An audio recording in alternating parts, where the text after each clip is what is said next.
Today I'm going to be showing my best attempt at a category in League of Legends called Lose, where your goal is just to lose to bots as quickly as possible. Most of the strats here are things I found by watching current record attempts and other high placing users. So nothing here is too original, but I wanted to share this because I thought it was something a bit fun and kind of worth going over. I also didn't see any runs with really an explanation of what they're doing, which I personally found would be helpful. So going into it, the most important thing is things during loadout are setting up your opponent team to be Caitlyn, Soraka, Shen, Master Yi. This will get you two pretty strong turret killers in the bottom lane, with Soraka and Shen both having global ults, which come in relevant during this run to protect Master Yi and help him destroy turrets a bit faster. On your end, you're going to want to pick a Mumu, and you're going to use Smite and Teleport, which will both be used to help stack a wave up here and get it as big as possible, so that essentially the bots have a big wave to push with. We're also picking a Mumu because we can start Tantrum, his E, which will reduce his damage taken from every attack from these minions by 3, which is going to be a pretty big decrease and help you survive a lot longer, meaning you can stack about 3 waves and get your wave to crash into the tower to get a pretty big push going, which is going to be the main source of getting a fast loss against bots. As you can see item-wise, personally I started cloth armor and potions. I think record attempts start boots, but I think everything boots enables you to do can be done with cloth armor, thanks to Time Warp Tonic, which is the mastery rune that's taken both by me and record attempts. As you can see, for now, I'm just trying to stall waves. I did let a melee minion through, which does hurt a bit.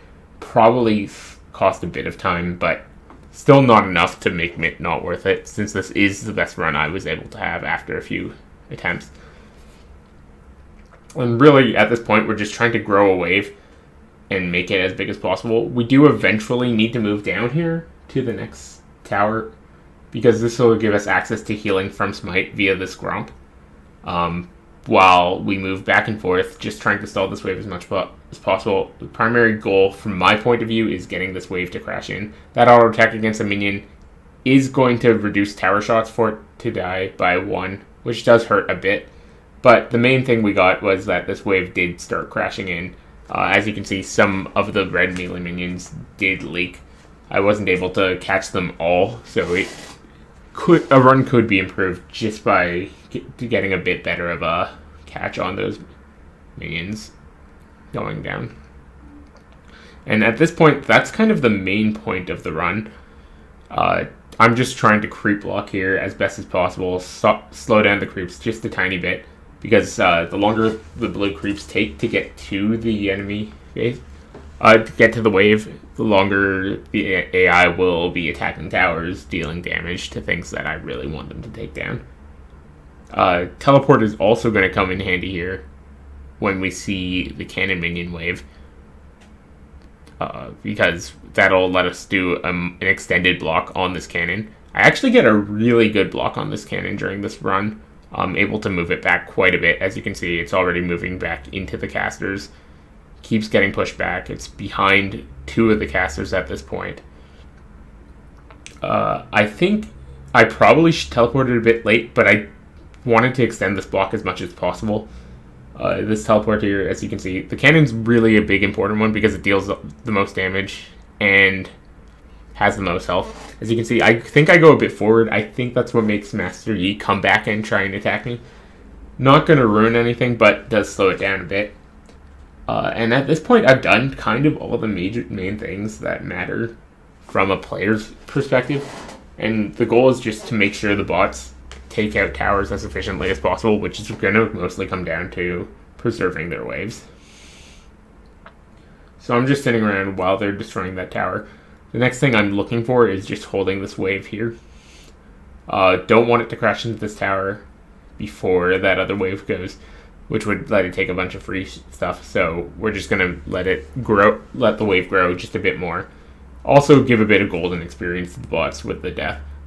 don't think which actually does come to matter in this run because one of the bots backs, which I don't think is optimal, but again, not a big enough time loss to make me want to run, because this was still much better than my previous attempts.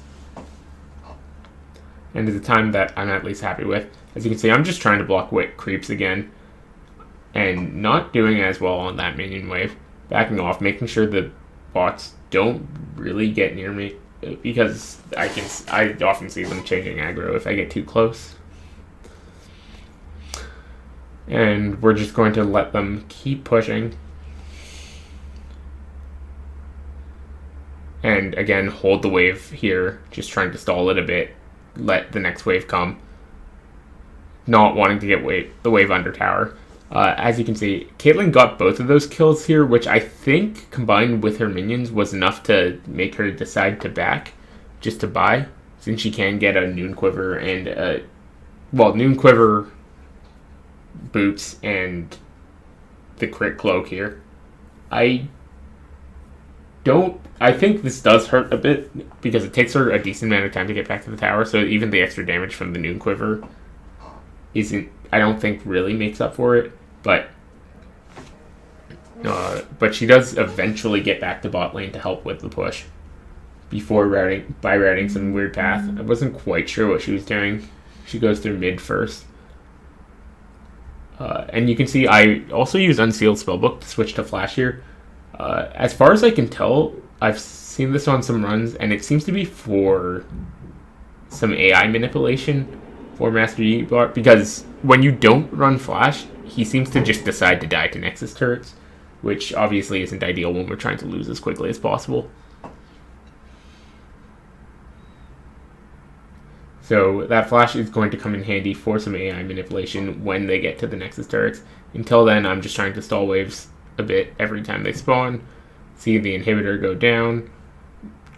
I do try to catch this wave before it gets to the Nexus towers, but that gap is just too small at this point. It's just kind of awkward. I figured I could try and stop Yi from taking tower shots, but he's again is the one taking tower shots from the second one. Was a bit worried I wouldn't get my manipulation, but Soraka bot and Shen bot both come in handy, which is the point of them being there. Able to get that Yi back alive, help him continue to push down towers. He luckily does back off from the tower shot that time, because I didn't really have anything else. Here, I was trying to pull Shen towards the tower. I think the fact that Caitlyn decided to look at me a bit and is walking around because of that makes this maybe not worth it. I think Yi-bot also backs off a bit, but that's fine. Shenbot does eventually join in the fight, which is exactly what I want, meaning that we can have them go. And that gives us a pretty nice run where we now have 3 bots hitting on the Nexus for a decent time. And as we get into the end, you can see this ends with a time of about 8 minutes 30 seconds, which I don't think is bad given that I'm still doing early attempts and learning this category. Thanks for watching.